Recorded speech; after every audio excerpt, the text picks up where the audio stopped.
You know, now a murderer, I believe this, it's in their genes. And we got a lot of bad genes in our country right now.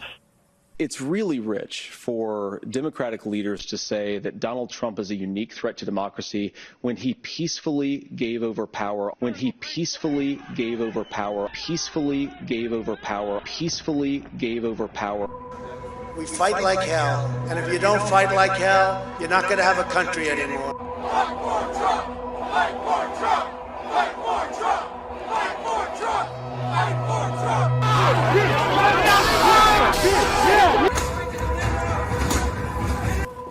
We'll pause. Protesters are in the building. Thank you. They broke the glass. Everybody stay down. Get down.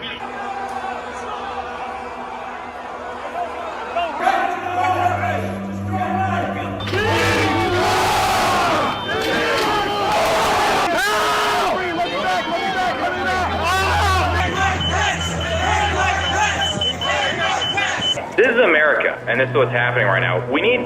The president needs to call it off.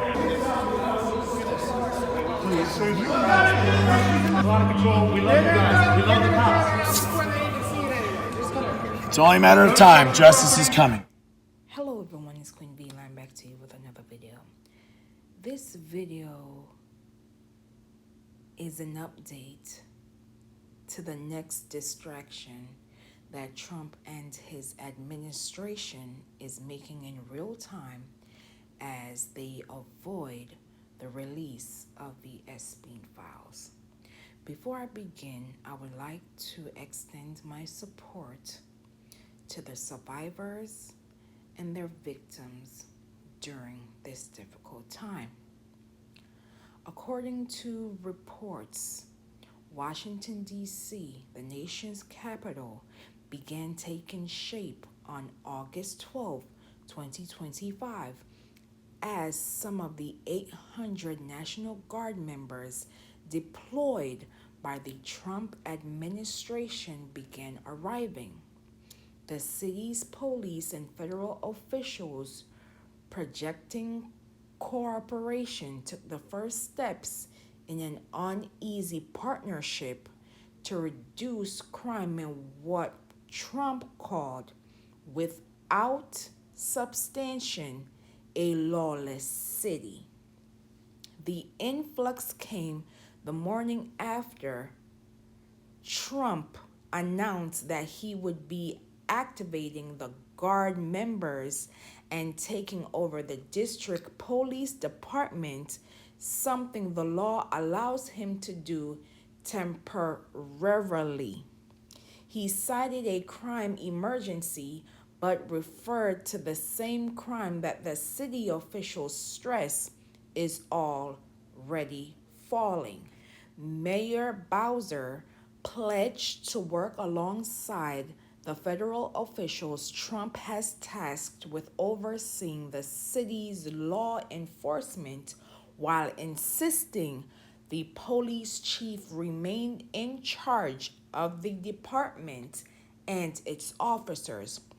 How we got here, or what we think about the circumstances right now, we have more police and we want to make sure we use them, she told reporters. The tone was a shift from the day before, when Bowser said Trump's plan to take over the Metropolitan Police Department and call in the National Guard was not a productive step, and argued his perceived state of emergency simply doesn't match the declining crime numbers.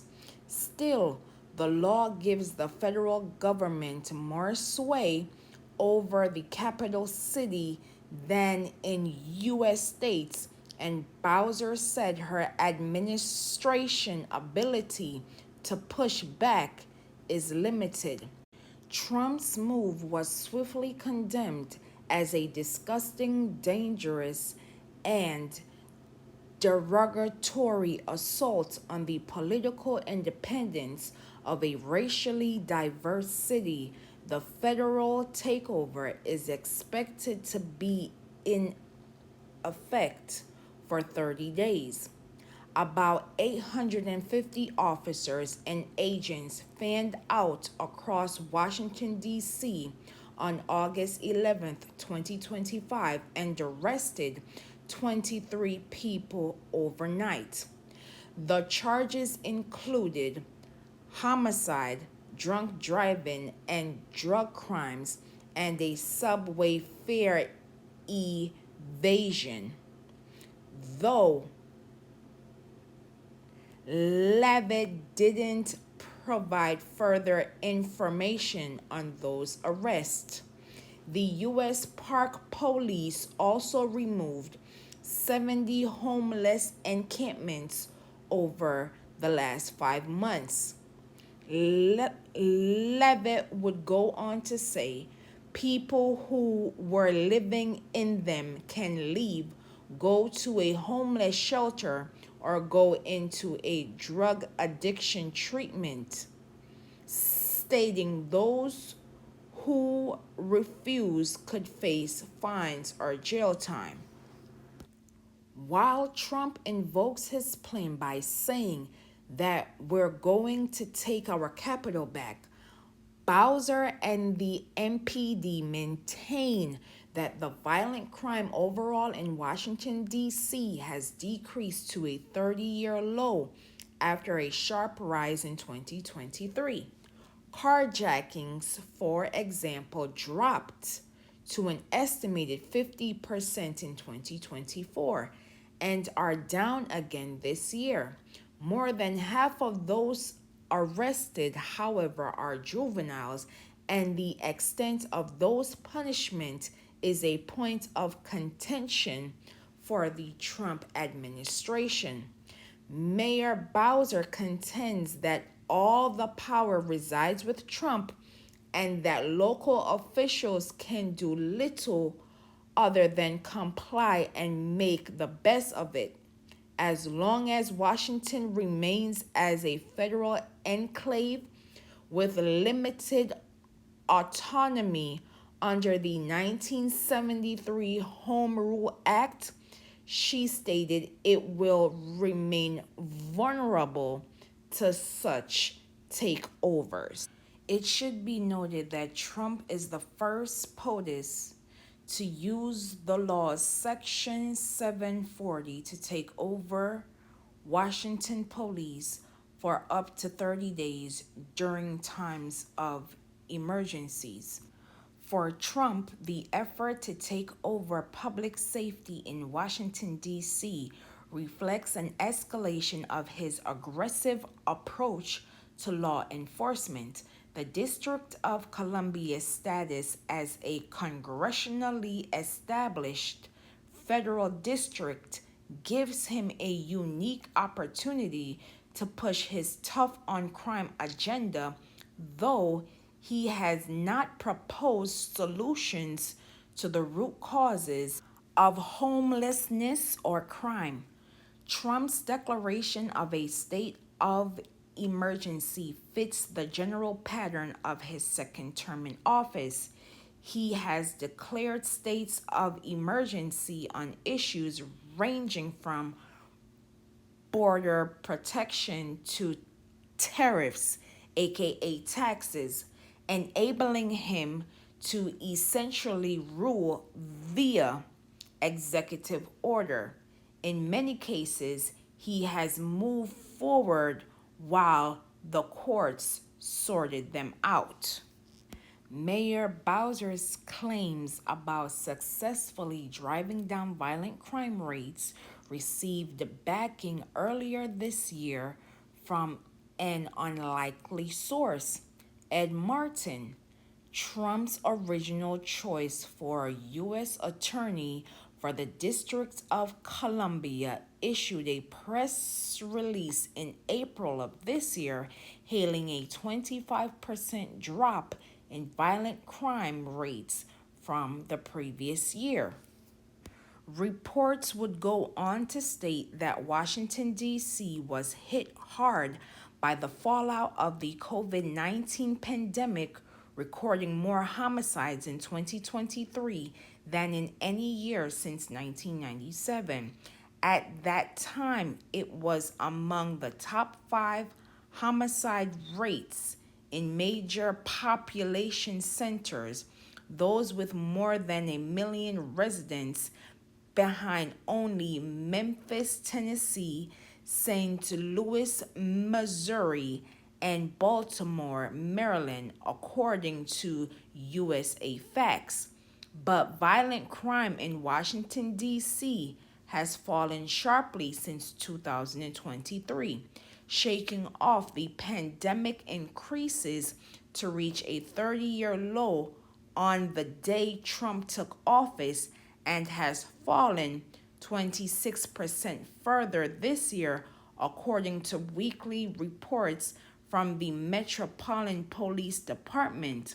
The change in crime rates is consistent with dramatic decreases in violence in large cities across the country. The capital is much safer than it used to be. In 1991, it was branded the murder capital of the USA, with the homicide of 482 persons. By last year, the total number of homicides had fallen to 187. This year, the rate is on course to be lower. Eleanor Holmes Norton, a non-voting delegate representing Washington, D.C. in the House of Representatives, stated the decision is an historic assault on D.C. home rule, is a counterproductive escalatory seizure of D.C.'s resources to use for purposes not supported by D.C. residents, and is more evidence of the urgent need to pass my D.C. statehood bill. Reverend Al Sharpton, who is the founder and president of the National Action Network, suggested that the intervention was motivated by a desire to distract criticisms over the administration's handling over the Jeffrey Epstein files. Meanwhile, Representative Hakeem Jeffries, who is also the minority leader in the House, described Trump as a wannabe king and argued his plan to unleash the National Guard on the city's youth and homeless population has no basis in law and will put the safety of the people of our nation's capital in danger. These are my thoughts. When will America hold white men accountable for their actions? I'm going to ask it one more time for the people in the back. When will America hold white men accountable for their actions? It's clear that this quote-unquote takeover of Washington, D.C. is another distraction from the fact that the current president, who is twice impeached, is liable for SA, who was convicted 34 times, was best friends with an alleged PDF file for 15 plus years, rode on his flight more than one time, and now wants us to be distracted of his quote-unquote participation, allegedly, because his name is in them files. And the sad part is, Washington, D.C. residents will be caught in the crossfire because of one man's ego. Because we have not held this convicted felon accountable for his actions. Everything that he has done in this second term, everything that he has done prior, no one has been able to hold this white man accountable for his actions. And because of that, we are now in the find out stage. Persons literally warned Americans what would occur. Project 2025 was out for the world to read. The DNC read portions of this project, yet mainstream media and social media influencers with large followings thought it was a joke. And now we are currently in the find out stage because, again, people were playing. People chose the couch. And now everyone, and I mean everyone, is seeing the consequences of their actions. For every action, there's a reaction. For every inaction, there is an action taking place. So don't think that because you chose not to vote last year, that you are not responsible for what is occurring in Washington, D.C., Los Angeles, and at the border at this time. You are 1000% responsible. And those persons who voted third party, you too are also responsible. Yes. Everyone who gaslit persons into not voting, to those persons that actually voted for this, you cannot now say, I did not vote for this, because you voted for all of this. Persons' lives have been upended because of this administration. Persons are losing out on medical care because we were not paying attention. Persons thought it was a game. And now we are officially in the find out stage. There is no more, I didn't know. I didn't think that it would happen to me. Take account. And now they're going after other civil rights in the process. The time is now for Washington, D.C. to become its own statehood. They pay taxes just like every other American, and they deserve a seat at the table in which they have proper representatives, not only in the House, but the Senate. It's time to wake up, America. And as always, please be safe out here, and I will see you in the next video.